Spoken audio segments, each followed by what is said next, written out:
Hello, Cancer, Sun, Moon, Rising, and Venus signs. Kamusta kayo?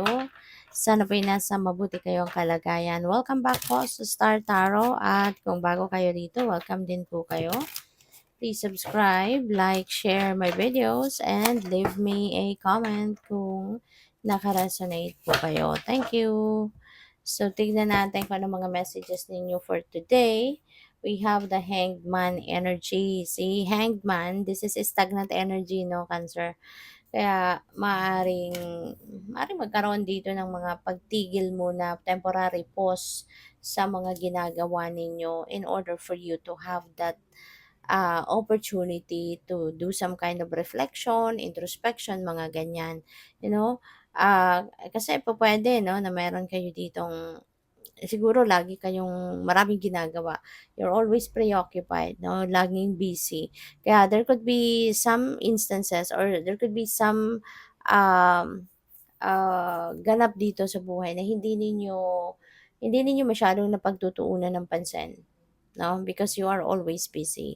Kaya pupuwedeng pati alam mo 'yun, pagse-self-care baka hindi kayo nagkakaroon ng time para sa sarili ninyo, para alagaan ang inyong pangangatawan, para alagaan ang inyong sarili, you know?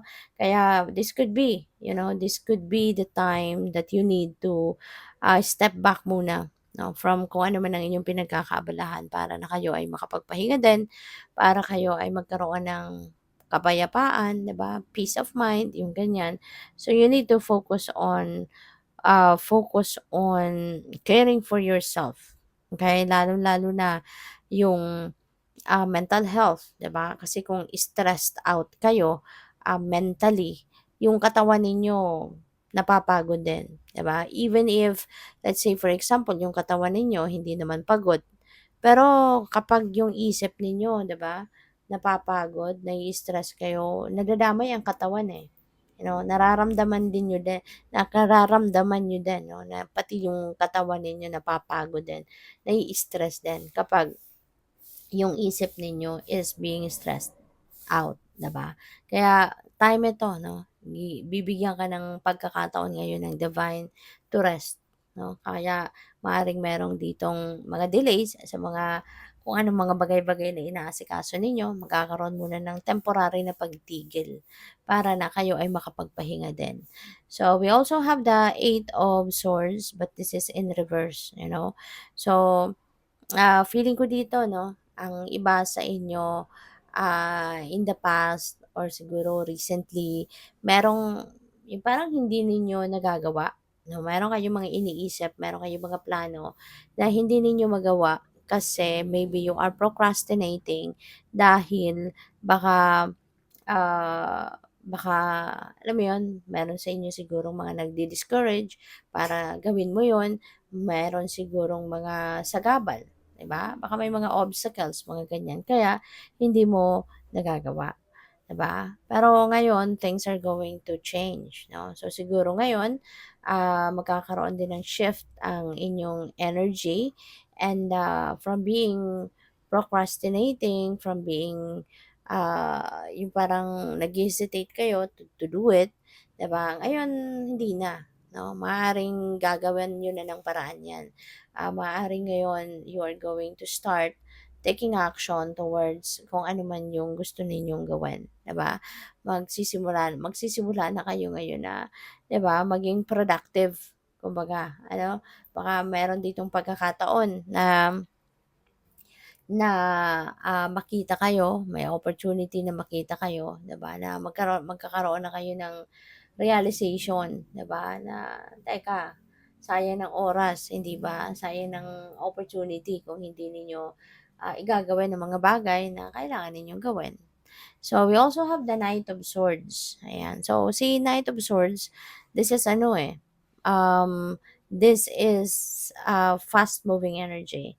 Kaya kung ano man ito na maiisipan ninyo, marirealize ninyo na sayang ng pagkakataon, kung ano man yan, maaring yan ang pag-iisip-isipan ninyo, maaring yan ang bunga din ng pagmumuni-muni ninyo, 'di ba?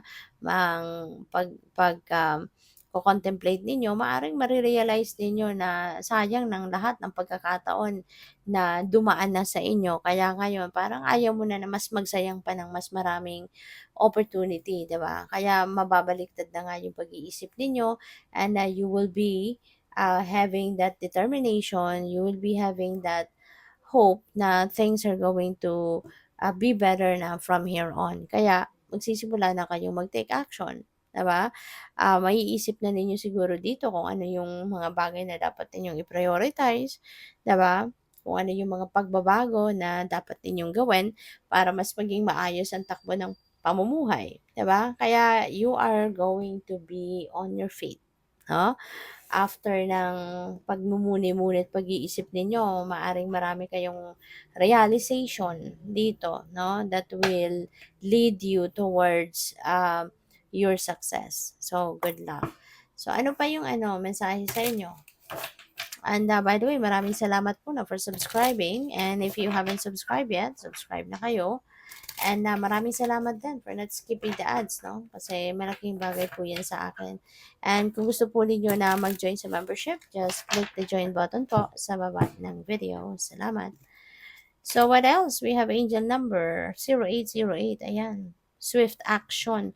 So this is going to be swift talaga yung gagawin ninyong paggalaw sa ngayon kasi nga 'di ba, since we have the Knight of Swords and this is a fast moving energy, so talagang magmamadali ka kasi marirealize mo dito eventually na sayang, marami ka ng sinayang siguro na pagkakataon, marami ka ng nasayang na panahon, 'di ba, in the past. Kaya ngayon your energy will be reversed, 'di ba? At magiging determinado ka, focus, magiging mabilis, no, dito yung action na gagawin ninyo.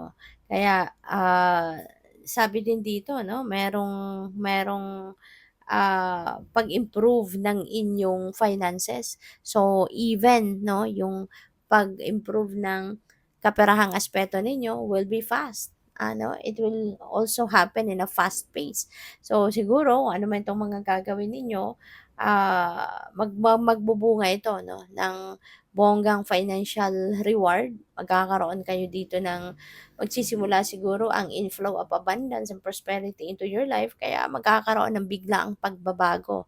Pagbabago sa timplada kumbaga ng inyong kaperahang aspeto, no? So there will be more money, there will be more wealth coming in. So we also have angel number 1111. Ayan. So wish is napakaganda, Cancer, 'di ba? Your wish is coming true. Okay? You are going to manifest, no, your wishes. You're going to manifest your heart's desires into your life.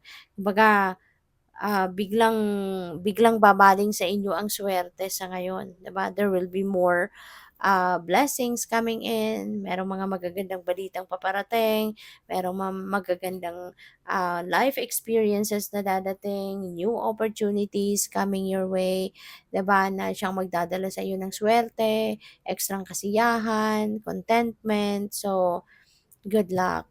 What else? We have angel number 0505. Yan. So, merong biglaan talagang pagbabago, no? There is an unexpected shift na mangyayari dito. So, napakaganda kasi ito na yung pagbabago talaga ng takbo ng isip ninyo at ililid kayo ng universe, no? Doon sa mga magagandang sitwasyon sa buhay ninyo. So, feeling ko dito, you will be more attentive, no, doon sa mga downloads na pinapadala sa inyo ng universe. Kaya mapi-pick up ninyo kung saan kayo ninyo nito, talagang papunta kayo, susundin ninyo ito. So, kaya mapupunta kayo sa isang magandang pagbabago. You know, the divine is going to intervene in your circumstances ngayon. Kaya biglang, alam mo yun, parang makikita mo yung daan patungo sa kung saan ka dapat mapunta, na kung nasaan ang swerte, nasaan yung ginhawa, nasaan yung mga opportunities, no? You will be led towards that path. Kaya magkakaroon ng unexpected, no, na pagbabago sa buhay ninyo. So, good luck. Thank you for watching. Love and light. Namaste.